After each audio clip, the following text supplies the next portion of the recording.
really, I think the two things that you hear most about crypto or Bitcoin in particular, one, you hear I coined a word that I guess is a word, but it's used for nefarious purposes, whether it's money laundering or in this case, it's nefarity. It's used for nefarity. And then the other is the energy usage and climate change and all, and that as well is the two tropes that you always hear posited by bears or people that are negative on it. Is she onto something, though? Is Senator Warren onto something? Should we be concerned about the use of Bitcoin for things that we don't want to happen? Like Senator Warren stated yesterday in the Senate banking hearing that she was surprised by the facts that she learned talking to the technologists who are providing analytic and forensic data to law enforcement. Here are the facts. There is zero evidence or data suggesting that cryptocurrency are being widely used to evade sanctions. Both the FBI and the White House have issued statements just in the past couple of weeks saying that cryptocurrencies are a poor tool for sanctions evasion.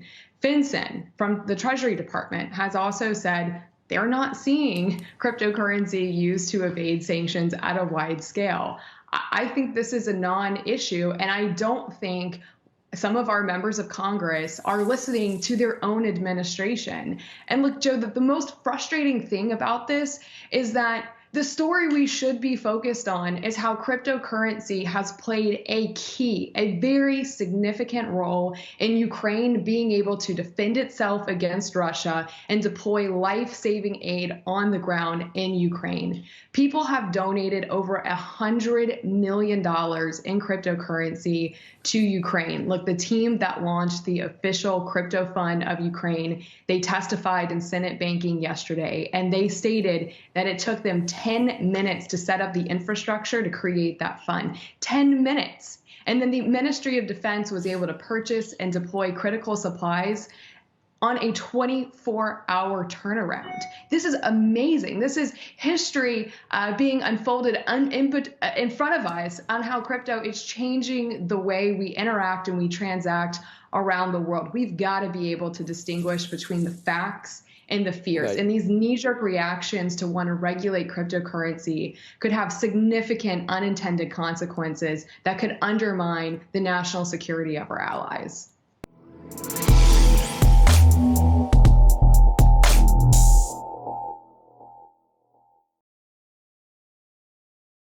Welcome back, guys. Hope you're all having a great day. Once again, back with some crypto news / information.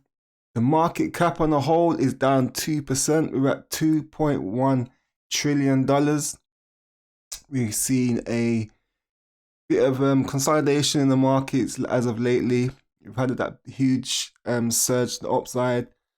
Now, a lot of assets are just kind of plateauing a bit. You know, they're not looking so bullish at the moment. We need to find some ground. Then we could see if we're going to make any more higher highs. Bitcoin is down 2.83%. Ethereum's down 2.67%. We have XRP down 6.5%. Overall, still hovering around 80 cents. Cardano's down 3.85%. So overall, just still kind of neutral in the market today.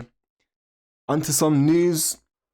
Now we've got the EU Parliament passes privacy busting crypto rules despite industry criticism.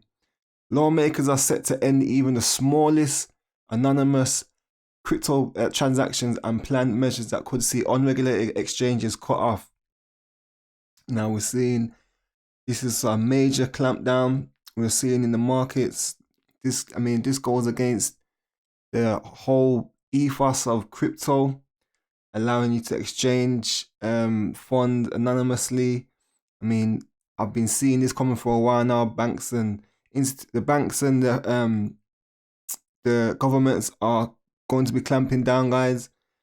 They're going to have banks involved. They're already starting to issue custody of these crypto assets. So, this is no surprise to me, but this is coming. This is what regulations look like, guys. They're going to be They want to know everything you're spending. They want to have oversight of every single penny. European Union lawmakers voted today in favor of controversial measures to outlaw anonymous crypto transactions, a move the industry said would stifle innovation and invade privacy. The proposals are intended to extend anti-money laundering requirements that apply to conventional payments over €1,000, which is $1,114, to the crypto sector. They also scrapped the floor for crypto payments, so payers and recipients of even the smallest crypto transactions would need to be identified, including for transactions with unhosted or self-hosted wallets. Further measures under discussion could see unregulated crypto exchanges cut off from the conventional financial system. Now, see, there you have it, guys. The squeeze in the market, guys. This is not good. Yeah, I want to see some uproar about this, because this is just like not good for the space. It's gonna stifle innovation. I mean, I can't see nothing good coming from this. Now we have another article speculating about how the UK could potentially regulate the space. This is an article on CoinDesk from Chamomile Shumba. The United Kingdom is set to create a broad regulatory framework detailing how cryptocurrency businesses can set up shop and operate in the country. The UK Treasury is due to unveil a package for regulating crypto in the coming weeks. Many in the crypto community welcome such a plan, hoping the UK will take a similar approach to what the US and European Union have done. CNBC first reported the UK's plan to regulate crypto earlier this week. The UK is the latest jurisdiction to speed up efforts to regulate the industry in a comprehensive way in the face of the rising adoption of cryptocurrencies. The country is a leading decentralized finance spot in Europe in terms of adoption. Crypto investors poured $170 billion into DeFi platforms between June 2020 and July 2021, the most in Europe during that period, according to Chain Analyst report. Now, I wouldn't be surprised if the UK take a similar approach to Europe, and they would go after every single transaction over £1,000. Next, we got BNY Mellon to custody assets backing Circle's USDC stablecoin. The relationship likely carries publicity upside for both financial brands. BNY Mellon, one of the oldest US banks and one of the first to lean into custody digital assets. Like I've been saying, guys, these are the big dogs. These are the big institutions are getting into crypto, and these were the ones that will benefit. If there's very, very hard or tight regulations, these guys will be able to adhere to them, as these are already not renowned in the financial system.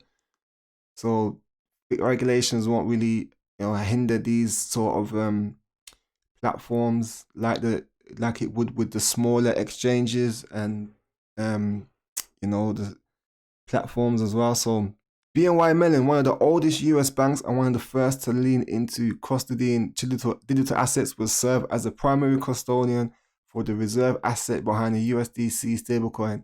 Its issuer, Circle Internet Financial, said Thursday. The popular go-between for crypto traders keeps its dollar peg with a mix of cash equivalents, and US treasuries. There are just under 52 billion USDC in circulation as of press time. According to Circle's website, USDC is the crypto market's second largest stablecoin by issuance size, behind only Tether's USDT. That Circle is trumpeting legacy banking partner BNY Mellon speaks to the issuer's vested interest in building trust in its stablecoin brand. Competing stablecoin issuers have come under fire in the past for their less transparent business practices. Now, there's been a rumor out there that USDC could potentially be the new CBDC for America, where people have been saying that the US is behind. We are behind with China, because China have already rolled out their digital yuan, their digital CBDC. There's been a lot of speculation over USDC and there's sort of ties towards the Fed and things like that, where USDC could potentially be the America's CBDC. So when I see things like this gives me more sort of fuel for the fire, as you could say, where, you know, one of the oldest, biggest banks in America are teaming up with USDC. So I wouldn't be surprised if that headline comes out that, you know, USDC is the official CBDC for America, but we'll see how that unfolds. Moving on, we've got Layer Zero secures 135 million funding from A16Z, FTX, Sequoia Capital, Andreessen Horowitz, and FTX Ventures have co-led 135 million funding round in Layer Zero Labs. The blockchain interruptibility protocol Layer Zero has announced raising 135 million at $1 billion valuation. The funds will be used to advance further the development of cross-chain decentralized applications. Now, like I've been saying, guys, multi-chain, cross-chain, interruptibility, these are the new buzzwords that we're going to be going forward with crypto. And as you can see, the firms, Andreessen Horowitz, Sequoia Capital, they're all piling in, they're all getting involved. So something to look out for, guys, going into the future. And last up, I came across this, thought it was interesting, as I am a Michael Jackson fan, and it was, you know, to see that one of his well, it was a songwriter that was involved in one of his songs. They are going to be selling the rights to the song as an NFT. So I thought this was quite interesting. It goes to show, I mean, if anyone could get their hands on this, you know, just the royalties from this would be crazy. You know, like I was saying before about the Royal platform, which I think it was Diplo and Nas was involved in. You know, more and more of big names are going to be getting involved in this NFT space with music. So these are the sort of things that I would be interested in investing my money in, because a royalty from a Michael Jackson song will go a long way. Michael Jackson songwriter Gil Kang is auctioning a portion of his stake in the artist Whatever Happens as an NFT. Gil Kang co-wrote the song, which features on Michael Jackson's 2021 album Invincible. Now he's using the NFT platform LSE to sell 10% of the song's net publishing income.